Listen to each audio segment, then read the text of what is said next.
My girlfriend is forcing me to let her drive my father's Ferrari and told the whole campus that she's throwing away a party at our house. So my father hired a security and stopped her from fantasizing. I paid for everything all the time. Anytime we went out on a date, I footed the bill. I didn't think much of it because I have so much, and she doesn't. So I thought it was natural, and I was just a good boyfriend to foot the bill. I drove her around everywhere. She would often guilt me into getting something for her if she wanted something. Sometimes, this was things like $200 necklace or $50 for makeup for the weekend. I got her the latest iPhone for Christmas. She never brought me anything. Not once. Not even a handmade gift or a small thoughtful gift. Not even a flower she picked. It didn't need to be elaborate or expensive, but she didn't even get me something to show she was thinking about me. I don't want to try and measure our relationship based on material things, though, so I let that go. She would often tease me and make fun of me for being a spoiled rich daddy boy and for going to an expensive, exclusive private school. She made fun of me because my dad bought me a Mercedes, but she never had problem with me driving her around in it.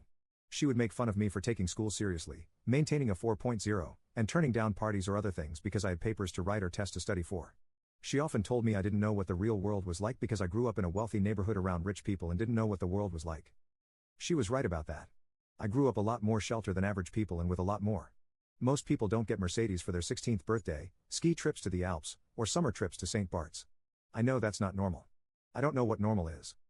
So I took her word that I had a sheltered life, and she knew better about the real world. She introduced me to her friends as her hot, rich boyfriend, which I assumed was supposed to be a compliment. She never said these things in a way that seemed overtly insulting. She always said it as a joke with a smile. So I trusted that she cared about me and that this was all just a difference in our upbringing. I gave her the benefit of the doubt. I was probably naive. Anyway, my dad is wealthy, not like mega-rich billionaire wealthy, but pretty damn rich. My dad owns this Ferrari V12 supercar that he loves. He takes it out to drive a few times a month when he can and usually likes to take it to a local track. He's very protective of that car and doesn't want anyone driving it. He let me drive it once at his track, and I had a race car driver instructor with me. But, honestly, I am quite afraid of it. It's really powerful, and there are more cars than I can handle. She saw my dad's car when she was over and asked me if she could drive it. I told her she would have to ask my dad because it's his, not mine, but I don't think he would let her because my dad doesn't want anyone driving it.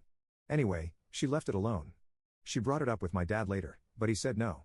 My dad said he let me drive it once on a track with a race driver in the passenger seat and didn't trust anyone else to drive it. So my dad went out of town, and now my girlfriend is asking me to let her drive the car while my dad is gone. She keeps asking me where the keys are and if I can just take them for a spin, and I keep telling her no. And it makes me uncomfortable, so she keeps asking. Finally, she got mad at me and told me to F you and said I should be supportive of her, that I should understand she doesn't have a rich family and will probably never have this opportunity again, and that if I loved her, I would do this for her. I don't know. I get that she doesn't have another chance to drive this car, but it's just a car, and my dad would be pissed if I let her. Update. My girlfriend texted me about throwing a party at my house while my dad was gone. I said no. I've been to high school ragers, and I know what happens, and I don't want my house trashed. So I told her this, and she gave me a line she often used with me about needing to have more fun. I told her I didn't think cleaning up my dad's wrecked house was fun. She left it alone, or so I thought. I was in school the next day, and one of my best friends approached me. He was rather mad and wanted to know why I hadn't told him about the party first. I was surprised. I told him there was no party and wanted to know where he heard that from, but I knew where it ultimately came from. He told me he heard from his friend who went to my ex-school and that everyone there was talking about it, and it had spread to the school. I knew it was her, so I called her. She admitted that she had told everyone I was having a rager and started telling everyone this when she was at school the previous day before she had even asked me about it.